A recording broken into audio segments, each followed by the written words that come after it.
Joining us from Vilnius online is Vladimir Milov. Vladimir is a Russian statesman, politician, and economist.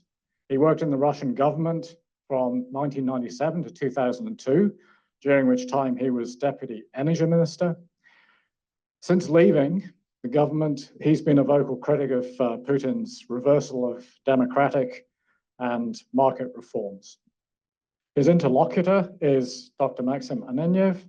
He's a research fellow at the University of Melbourne with a PhD in political science from the University of California. So I will exit the stage and hand over to Vladimir and Maxim to have a conversation. We'll get to Q&A after the talk. If you're online, please put the Q&A in the Q&A tab. So thank you very much. Vladimir, thank you for joining us.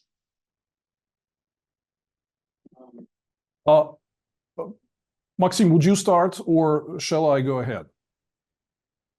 Okay, thank you very much for having me. I'm very happy to do this. And one day I hope to do this in person. I've been to Australia and I miss it very much.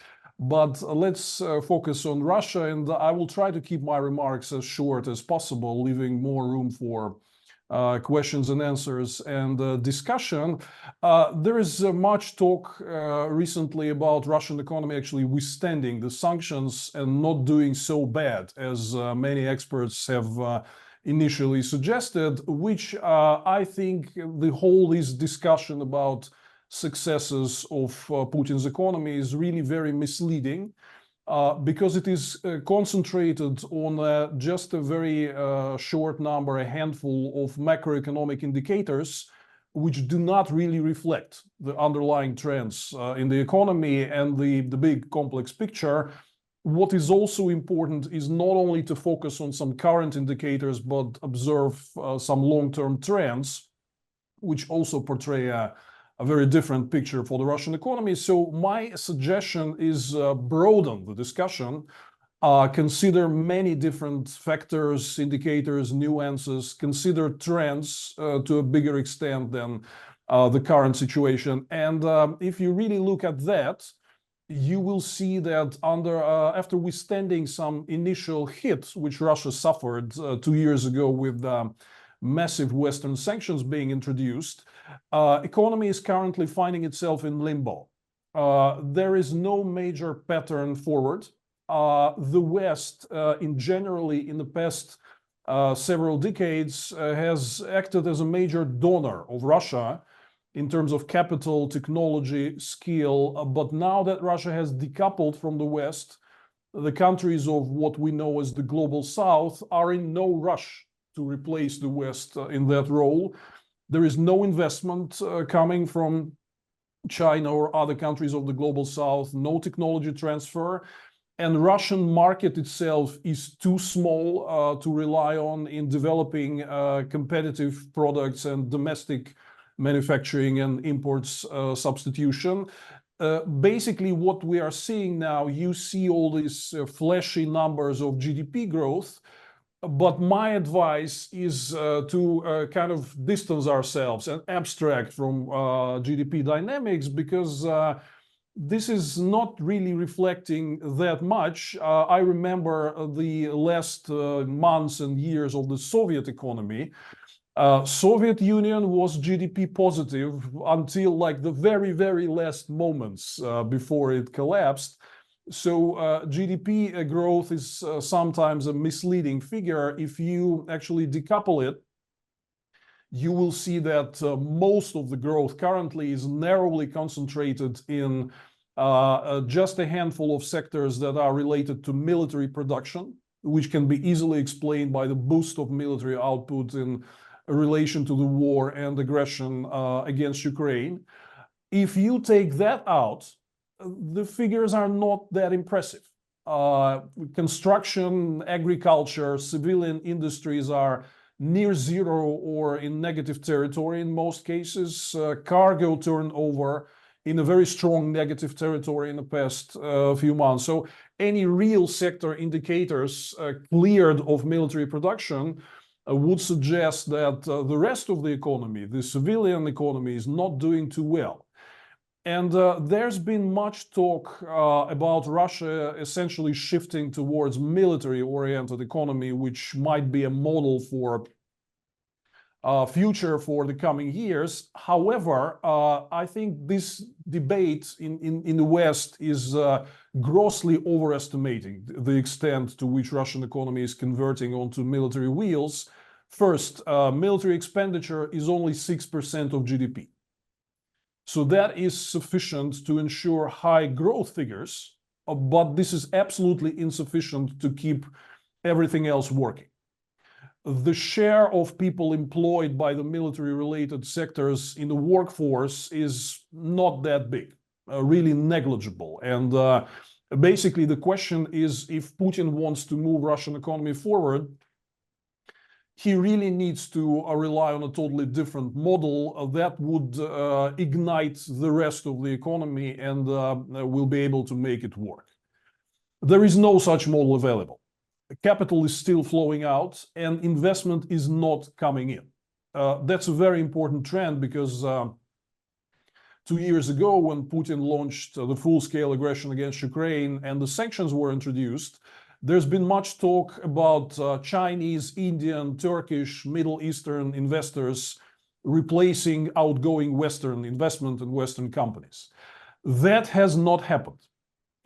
There's been actually 0 new investment entries from the countries of the global South in the past 2 years since the beginning of the full-scale war.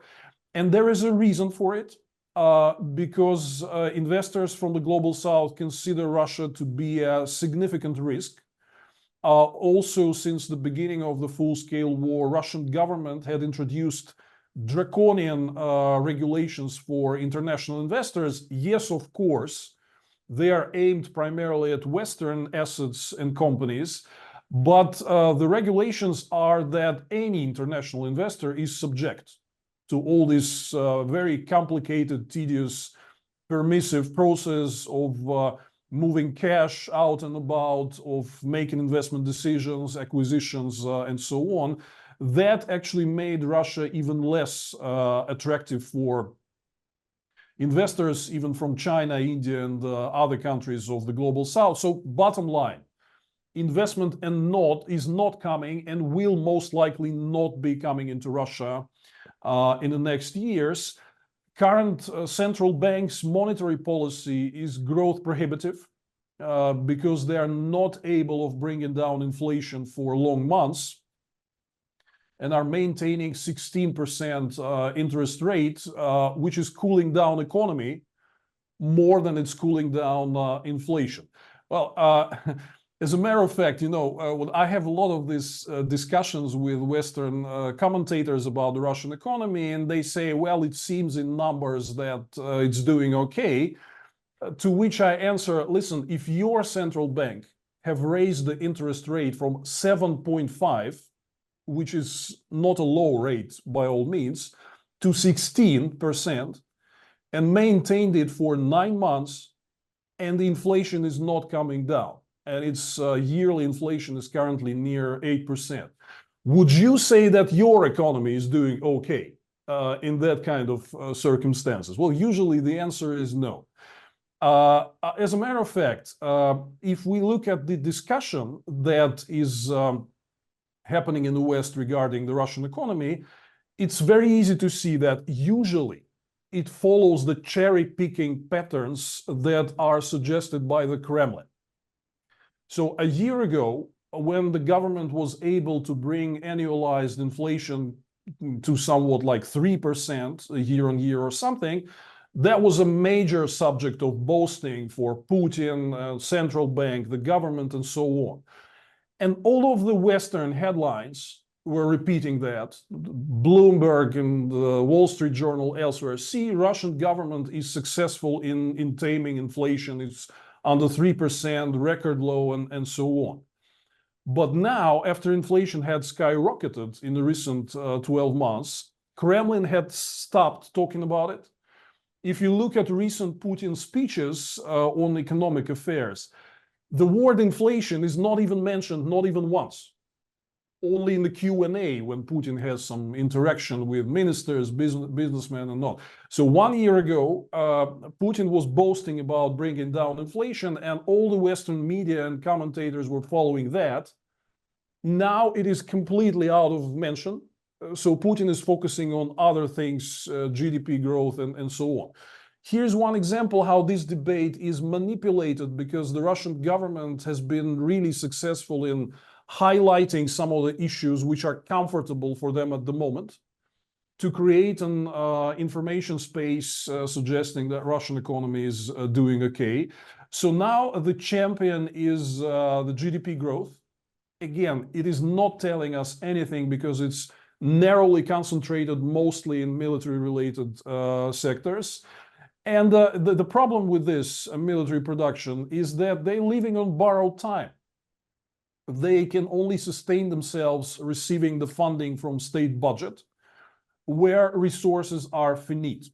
We have just freshly released report from the Ministry of Finance, the so-called liquidity portion of the National Wealth Fund, which is the actual cash and gold on the Ministry of Finance accounts in the central bank, is down to just 5 trillion rubles, which is about half of what they had in terms of cash in the National Wealth Fund in the beginning of the full-scale invasion in February 2022. By that time, it was 9 trillion, now only 5.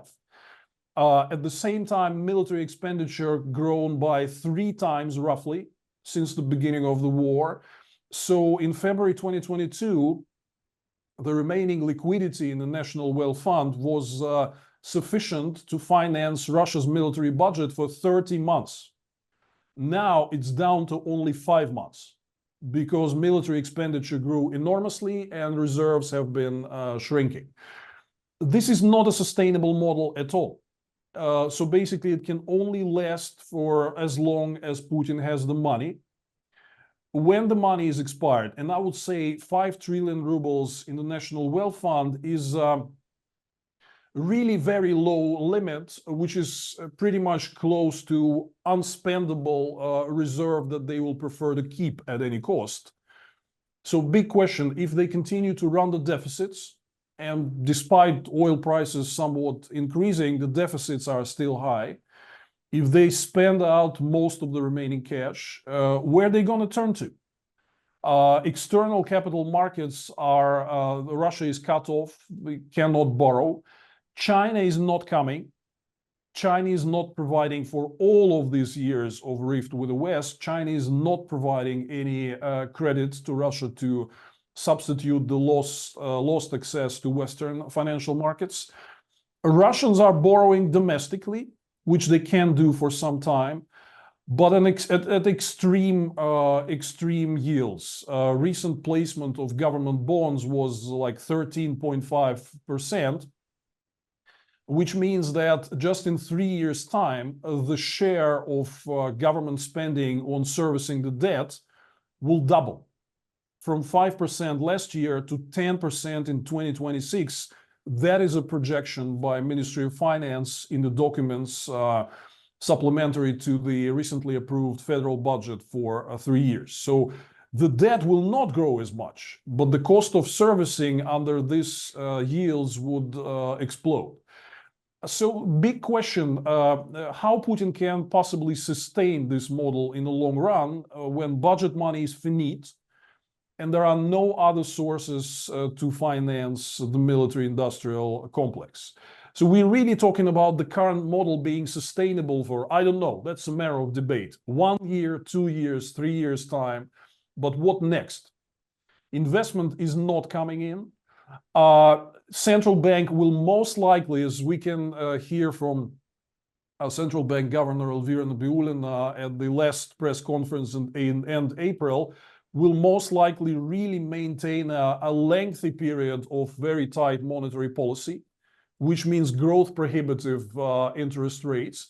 And basically that means that, you know, the source of investment for companies will only be their own profits, which they will be able to earn at the market. However, I will have to say that is currently under significant pressure from the government, which is mulling increasing taxation.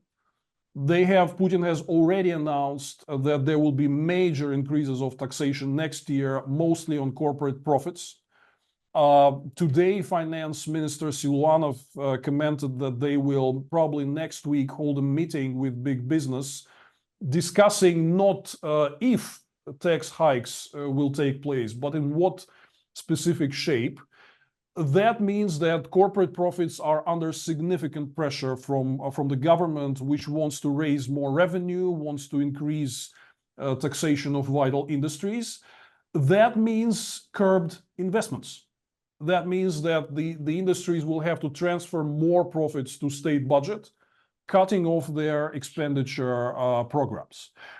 At the same time, again, import substitution in Russia is truly not working. The growth in sectors that have been considered to be open for import substitution, which is, I don't know, food, drinks, anything related to consumer market, car makers, whatever, has been modest at best. In terms of car makers, Russia can only maintain about a third of share of domestic car market. 2/3 are filled with Chinese cars because of significantly better quality and Russia's inability to produce high quality products. Domestic aircraft manufacturers, engine manufacturers, you see this is all postponed by years and years because all of this is not working. It's a lengthy story. We can talk in more detail about why Russian import substitution is not truly working, but the reasons are fundamental. Russian highly monopolistic cronist economy, where you have just a handful of strategic players in the economy, like 70% of machine building or even more is controlled by one big monopoly called Rostech, that is state-owned and controlled by one of Putin's cronies, Sergei Chemezov. This highly monopolistic, corrupt, and non-transparent environment is not friendly to innovation, is not friendly to client-oriented behavior and manufacturing really competitive products. All of these attempts mostly have been failures so far. So again, more than 2 years after the launch of the full-scale invasion of Ukraine, despite all the promises, import substitution is largely not working, which means to continue running, Russian economy is still heavily reliant on imports. That means high demand for foreign currency. That means continuing pressure on the ruble rate. That means continued pressure on inflation. That means most likely continued tight monetary policy of the central bank, which in turn means continued growth prohibitive interest rates. On top of that, if we are looking at inflation picture, again, you don't have to listen to me, just listen to central bank governor Elvira Nabiullina at her latest press conference. Most of the factors, nearly all of the factors that are influencing prices in Russia are pro-inflationary.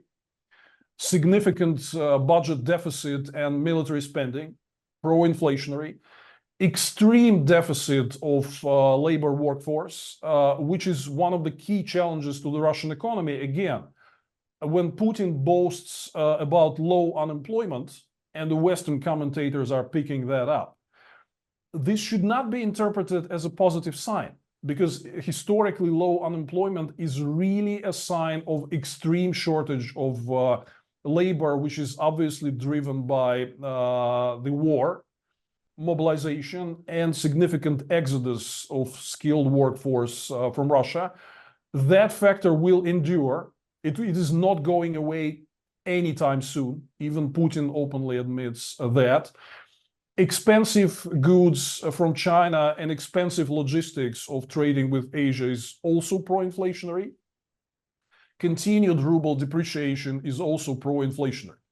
So inflation is not going away anytime soon. That means tight monetary policy and growth prohibitive rates. Investment is not coming. Now, I have a question. Where is this successful model that will be driving Russian economy forward in the coming years that many of the commentators are suggesting, that Russia actually withstood the sanctions? I have a different interpretation. what we are seeing is not Russia withstanding the sanctions, but actually Putin living on borrowed time, continuing to spend the available financial reserves.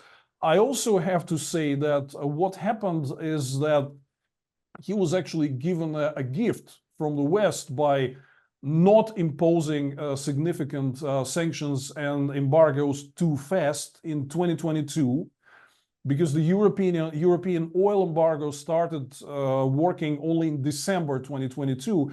Putin actually received a significant amount of extra export commodity revenues in 2022 when the war was already going on, but sanctions were relatively weak. He's now using that money to finance primarily military-industrial complex and boost the growth through military spending. But this money, okay, he was given extra money through delayed sanctions, but this is still these resources are still finite. So he's living on a borrowed time. What is essential is that Putin was not able still to build a sustainable model of economic growth for years to come. So what is in question right now is when the resources that are still available will be spent, when the decline in output will begin, because most of the economy, apart from just a handful of export-oriented raw material sectors, most of the economy is operating at zero or very low profit, because the trade with Asia, with China is so much more expensive. They will have to shut down some of the operations, some of the businesses and outputs.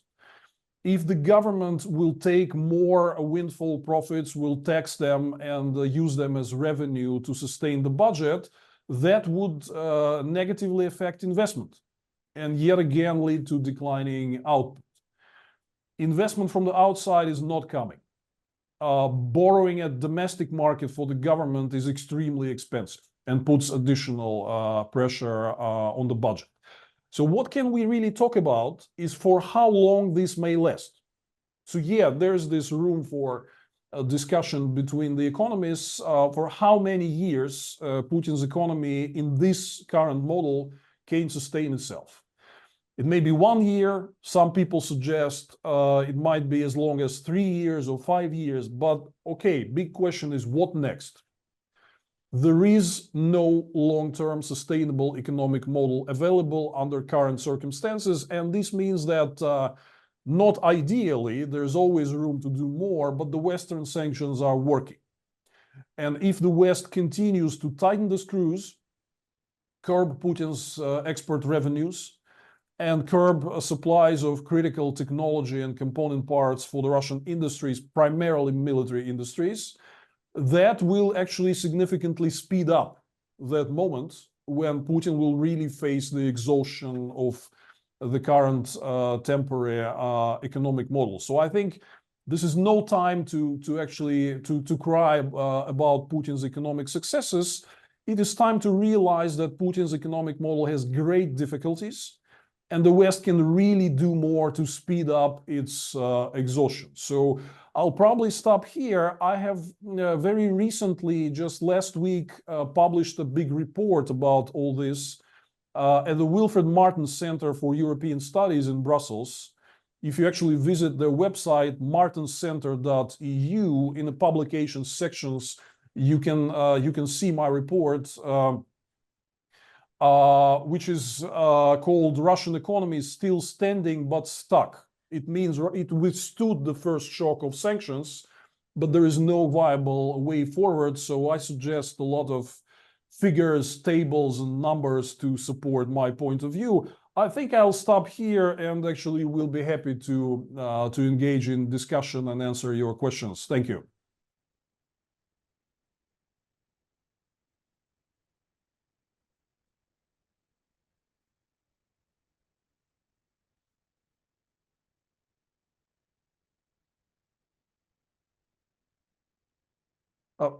Sorry, I can't hear you. I think you're muted, or I have no sound.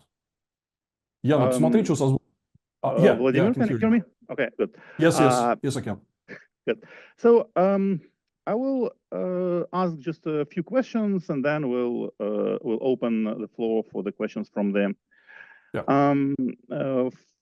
audience. So you've mentioned a Soviet Union, which indeed showed very sustained GDP increases until the collapse of the Soviet economic system. However, one thing that one could perceive as a harbinger of a future collapse of Soviet Union was the budget deficit of Soviet Union. Right? However, if we look at Russian budget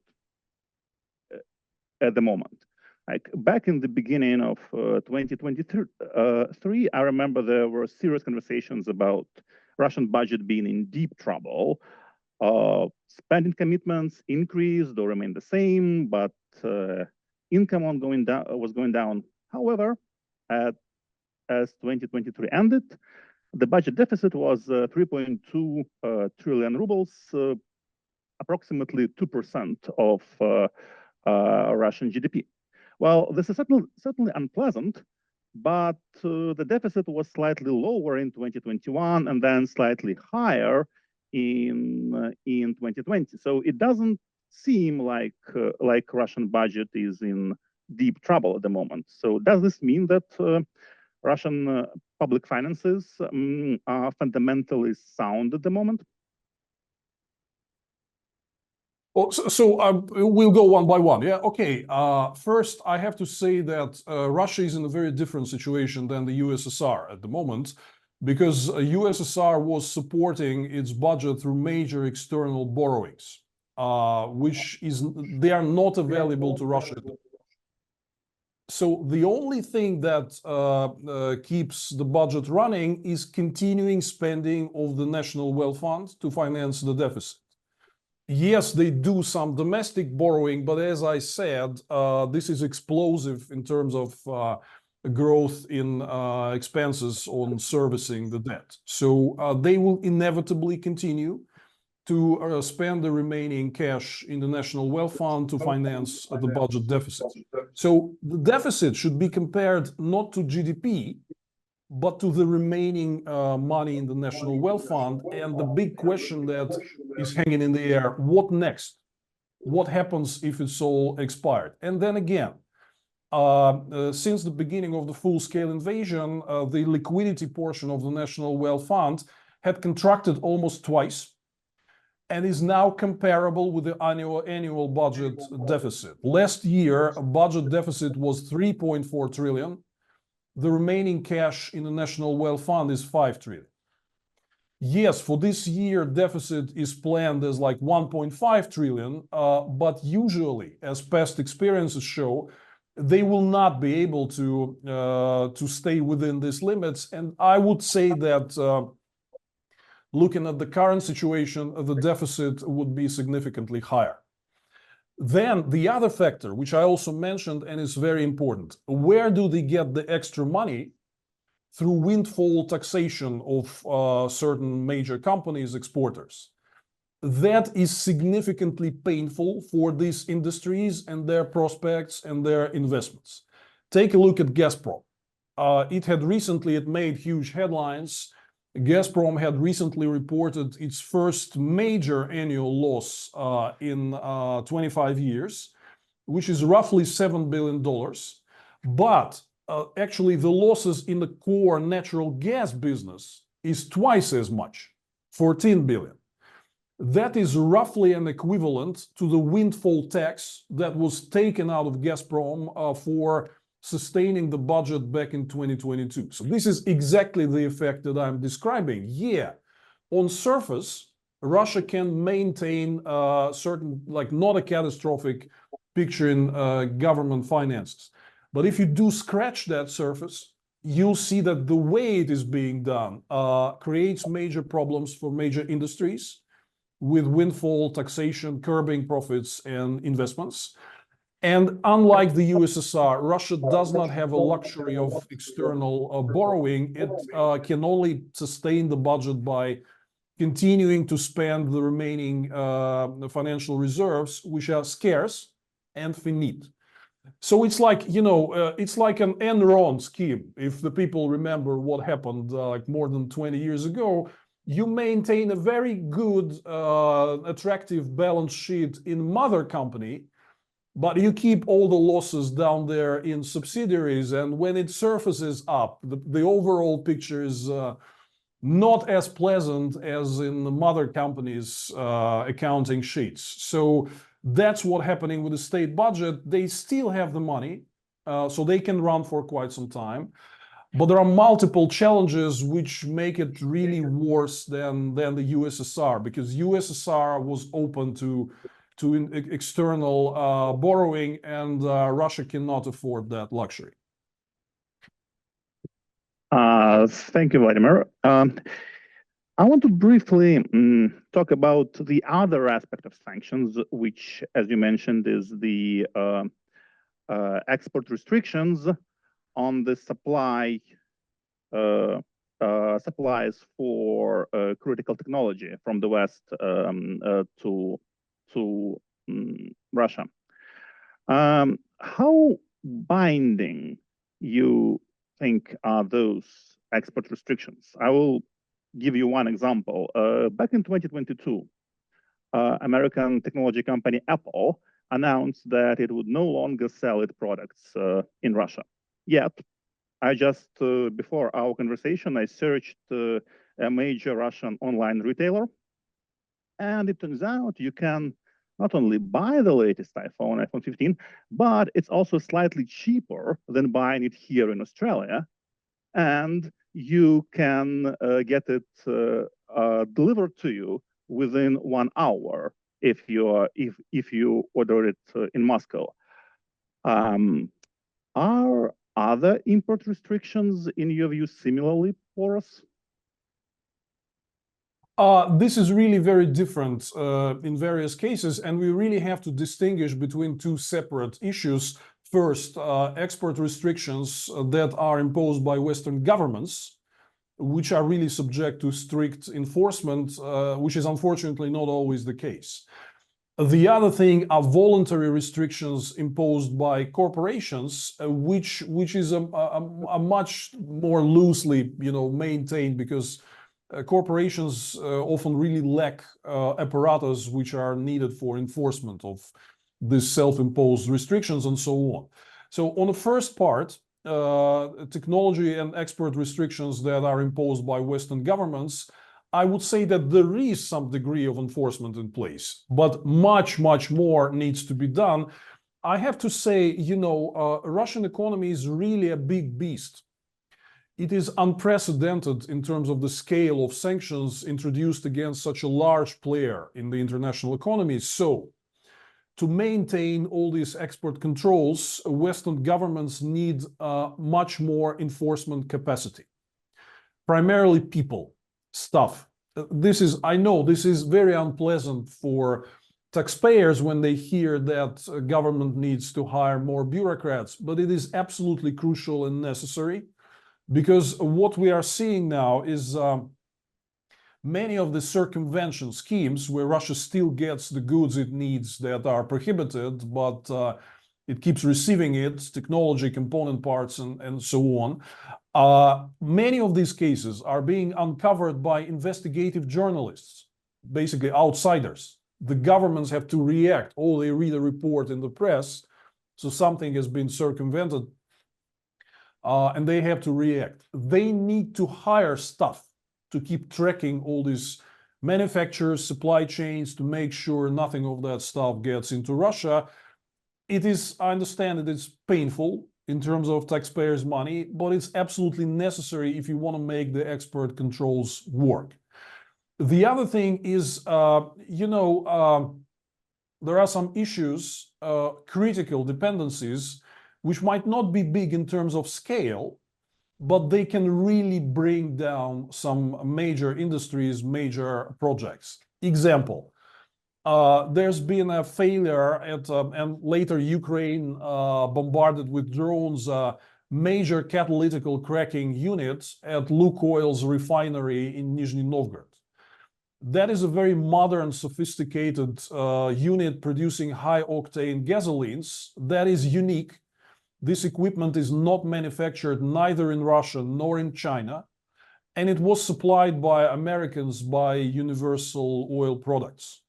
So Lukoil cannot get a replacement, which means significant. That unit alone produces about 6% of Russian gasolines overall. So this unit was taken down. There is no replacement, and there is significant pressure on the fuel market. Another example, United States have sanctioned Novatek's Arctic LNG 2 project, which managed to somehow stay afloat, get some of the technology and component parts to get the project commissioned and introduced on stream. But it got completely stuck because the only country that can manufacture icebreaker class vessels, LNG carriers, is South Korea. And South Korea actually halted the supply of these vessels because of the US sanctions. So Novatek was forced to shut down production at Arctic LNG 2 just because of this one issue. Nobody else can manufacture these icebreaker LNG carriers, ice class. So that means that with everything else being present, just one critical element missing and the whole project is going down. So what is important, and again, we come back to the issue of stuffing. What is important, if you look at major Russian industries, particularly military industry, there is plenty of critical dependencies. There was a very good report released in January this year by the Kiev School of Economics in Ukraine, where you can actually Google, it's easy to find, which says that Russia continues to import about a third of military technology from Western companies. Sad but true, you know. So there's plenty of room for work to shutting down all these delivery chains, but it needs capacity, it needs stuff. And Western sanctions enforcement agencies are currently significantly understaffed for that task, so there is much more that needs to be done. Thank you, Vladimir. I think I'll ask one more question and then we'll open the floor to questions from the audience. So there is another aspect of sanctions that some critics of the sanctions regime believe somewhat mistargeted. In February 2024, after the death of Russian dissident Alexei Navalny, United States included a Russian national payment system into the SDN list, a big list of sanctioned entities and individuals. Practically, this means that Russian abroad can no longer use debit card MIR, a Russian replacement of Visa and MasterCard, and essentially lose access to their savings in Russian banks. This measure, critics say, targets ordinary Russians, especially those who have chosen to flee Russia because of the disagreement with the regime or because of the fear of repressions and the mobilization for the war in Ukraine. It, according to some, raises questions about the philosophy behind the sanctions. Are those questions? So, in your view, what is that philosophy, and who is the worthy target of sanctions, and why? Well, I believe that the primary target of sanctions are the major players in the Russian economy, government, big corporations, and banks that make the whole Putin system operational and enable it to finance and continue the war. In this regard, I think this will be a very much narrow look at the mere banking cards that they're only servicing ordinary Russians. No, this is used to create an alternative payment system which can help also Russian businesses withstand the pressure on their sanctions and transactions from the sanctions imposed by the US, European Union, and other Western governments. So the question of a mere system playing a significant role for Russia to create an alternative system of payments and transactions is much more significant than influence on mere cards held by some Russian individuals abroad. I have to say that I live in Europe in exile for 3 years now, and mere cards are not working here. They were never accepted. So to some extent, this issue really is a problem for some of the Russians that emigrated to like Central Asia, Armenia, or other Russian neighboring countries. But to a much bigger extent, mir is being used by the Russian government and big state players to shield itself from Western sanctions on payments and transactions and to create alternative payment and transaction systems. So I think that was the primary target. There are no ideal sanctions in vacuum. There is always a collateral damage, but I think generally the West is following its primary goal of cutting off Putin's enablers from the ability to sustain the current system and continue to finance the war. Thank you very much, Vladimir. I think now it's time for us to open the floor to the questions from the audience. Absolutely. Vladimir, thank you very much. We were hoping you were going to introduce us to your second assistant there, but you handled that very well. I suspect this has happened before, but thank you very much for the detail. I'm slightly off screen here, but we've got questions and we've got a roving mic to come on. So just come to, if you could just state your name briefly and keep it to a brief question. Thank you. The fact that inflation is remaining high and will remain high for the foreseeable future. Can I ask the impact on the population, the levels of popular discontent, which together with the human cost of the war, is that discontent ever likely to warrant the Kremlin?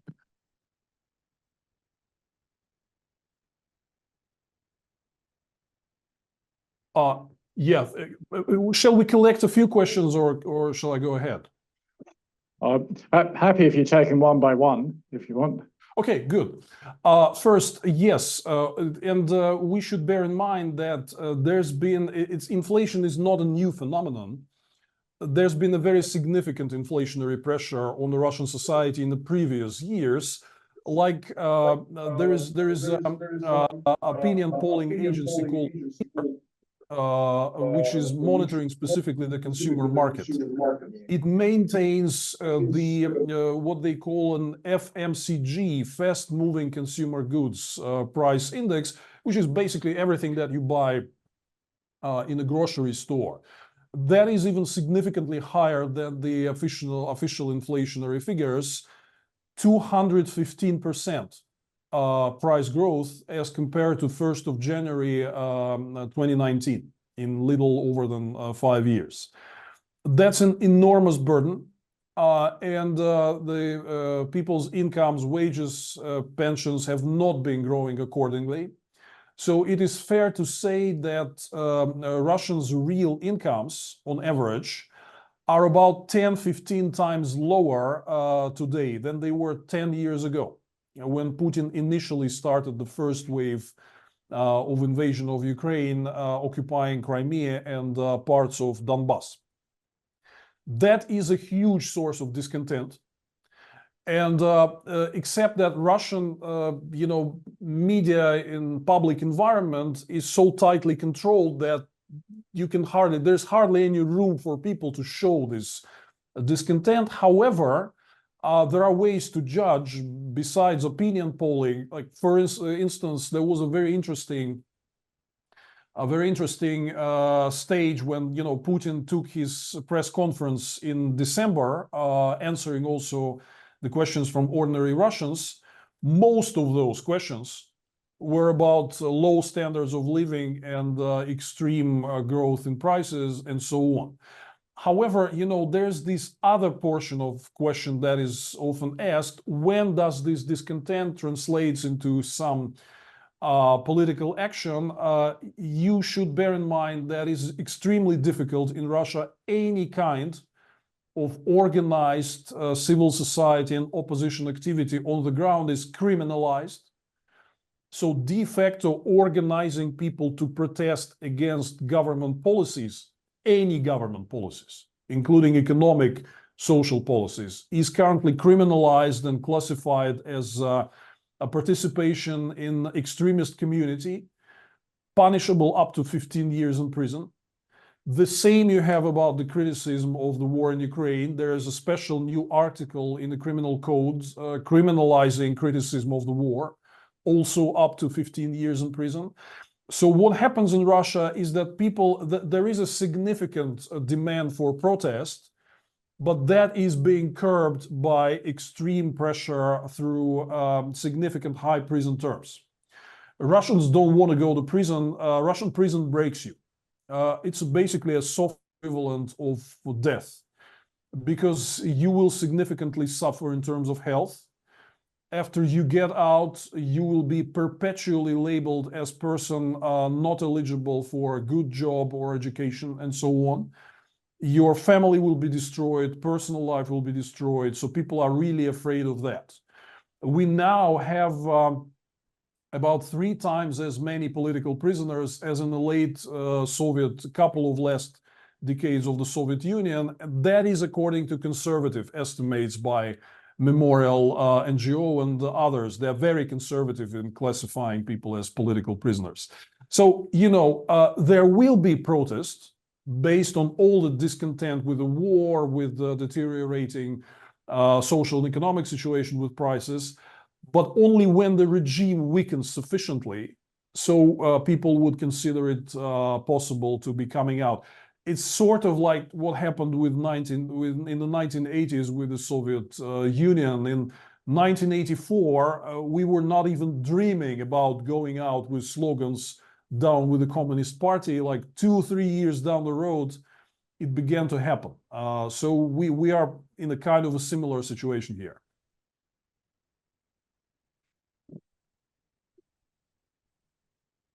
Hello. Oh, Vladimir, thank you so much for your intervention tonight, or in Melbourne it is tonight.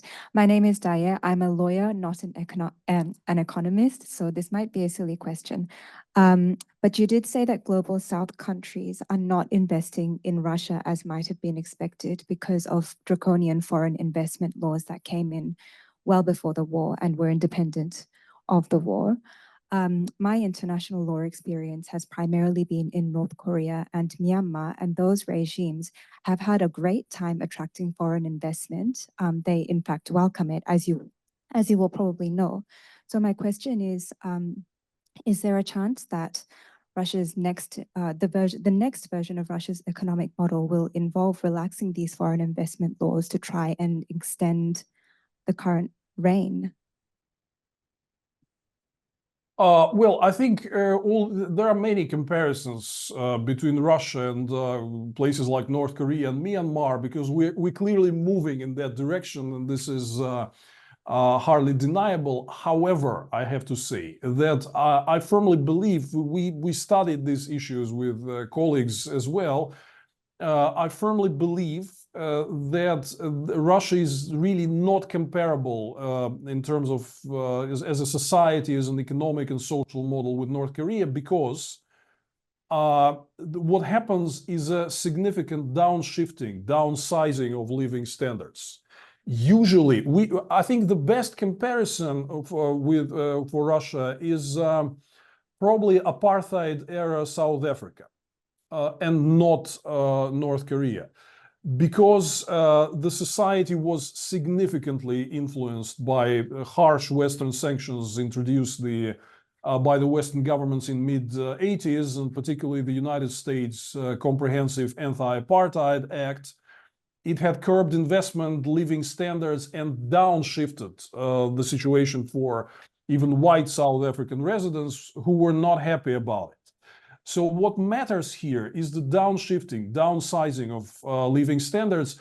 Residents of North Korea and Myanmar actually never enjoyed more or less normal life comparable to Western standards of living. Russians did. So that's a major variable here, which makes us uncomparable. For North Koreans, the way they live, basically, that's the usual way of life that they experienced for decades and centuries. What matters for the Russians is a significant downshifting that happens because of the sanctions. That makes people significantly unhappy, not even ordinary people, but also the ruling nomenclatura. I would advise you, if you want to get some answers about that, and like a continuation to my intervention, please watch the interview by Russian oligarch Oleg Deripaska that he has given last year at the Eastern Economic Forum to RBC channel on YouTube. He clearly says Russia is not China, not India, and not Indonesia. What he means is that it is basically a bad idea to decouple Russia from Europe, also economically, because we do have significant economic gravity with Europe and much less gravity with China. The other thing is that Russian society is unwelcoming the downshifting, which is why I would say, in terms of impact of sanctions, apartheid-era South Africa is a much more relevant comparison than North Korea or Myanmar. Thank you, Michael Porter. I'm a retired economics professor. The Soviet Union didn't really have a labour market. But in market economies, of which you are now one, you look at the labour force, its wages, its income, its productivity. And that gives you a measure of just how things are going. We've had no mention of the Russian labour force today. I assume it's shattered, it's trying to get out of the country, it's messed up by the military. But to what extent can you comment? What do the data say about immigration, about productivity, about income? Because I get the impression that when you look at the economy, almost a Marxist, a labor theory of value, when you look at Russia, in terms of the labor market, it is a catastrophe. And it hasn't shown up yet, but it may be what brings down Putin. I don't know. Thank you. First, not one single factor will bring down Putin. Usually, we have some experience in how our Russian empires have collapsed. Happened more than once, I have to say. Usually, it's all of the above. So various forms of pressure and embedded inefficiency, all of this creates so much pressure on the system. So at some point it cracks. We never know what this one factor might be. In terms of the labor market and productivity, yes, there is a very significant productivity gap between Russia and developed economies, but this is a pretty natural consequence of a highly monopolistic, corrupt, and chronist and non-competitive business environment. When you have state-owned corrupt monopolies, you do have productivity gap. That is what naturally comes with it. It's integrated part of this model. So if you listen to Putin and Russian government officials, when they talk shortage of labor, they immediately mention the need to increase labor productivity, but it is easier said than done in a highly corrupt, non-competitive, and monopolistic environment like that. To boost productivity, you need private initiative, market, competition, and pressures of competition, and so on. That is nothing of that sort you have in modern day Russia, so productivity gap will remain. So they will have to rely on the available workforce, and there's not much, again, because, for instance, in April, a Russian central bank has published a regular report, survey of enterprises, and monitoring предприятий, where they survey about 13,000 enterprises about various types of, their operating environment and so on. The shortage of labor is an absolute historic high. in logistics, drivers, it's as high as like 40% of jobs are vacancies. All of the drivers are gone, either emigrated or went to earn the money in occupied areas of Ukraine and at the battlefield and so on.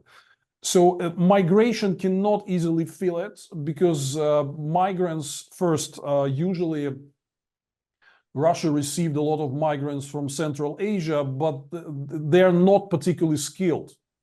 This is largely non-skilled labor, and recently many of them have been departing from Russia because of many factors, xenophobia and depreciating ruble.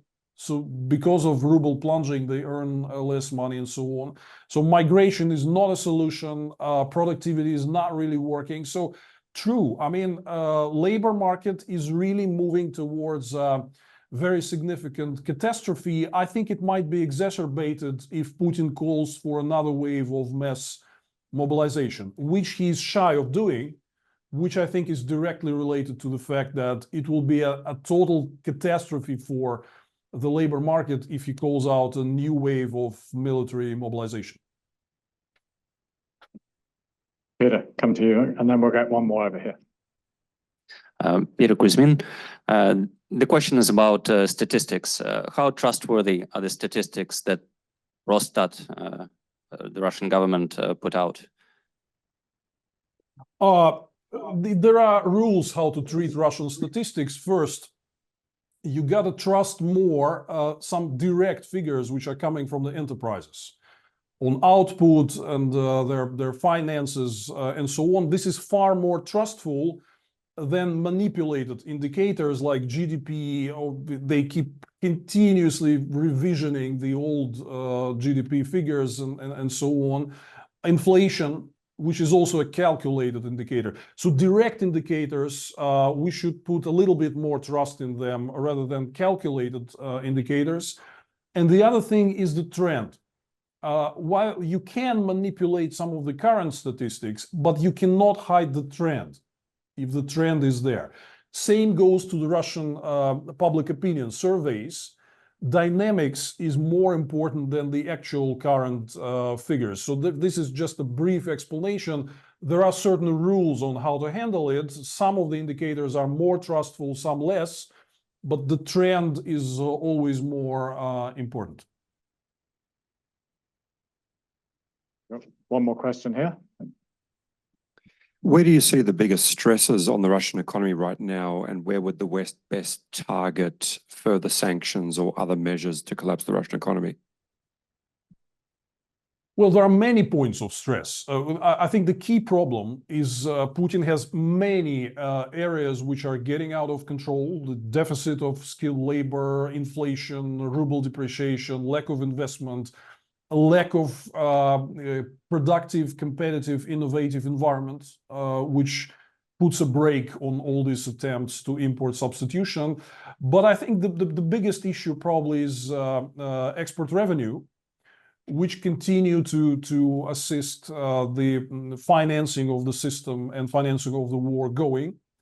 So the West can do a lot in cutting export revenues by tightening controls and enforcement of already adopted sanctions, particularly the oil price cap. Let's be frank, it is not working.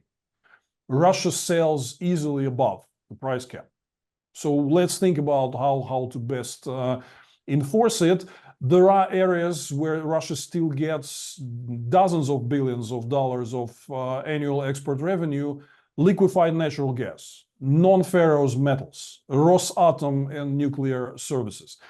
I see movement in this direction by the Western governments to actually introduce new sanctions and cut that export revenue out. But I would say generally, I would characterize this as too little, too late. You really want to cut Putin off from major revenue streams that keep the budget running. You need to act fast. And I think that many of the sanctions have been long overdue. You see that the US and UK has introduced sanctions against Russia's non-ferrous metals. That's well over $20 billion annual export revenue. That's a lot of money. But it's long overdue.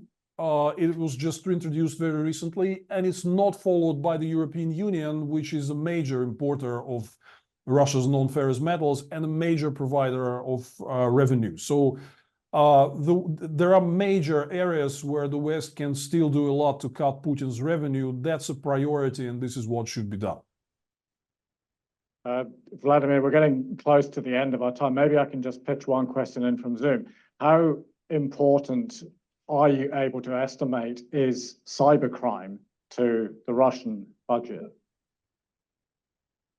Well, this is largely not an economic issue, but if the question is from the Russian end, Russia will continue to use cybercrime to interfere and wage hybrid warfare on the Western countries. I think these attacks would intensify.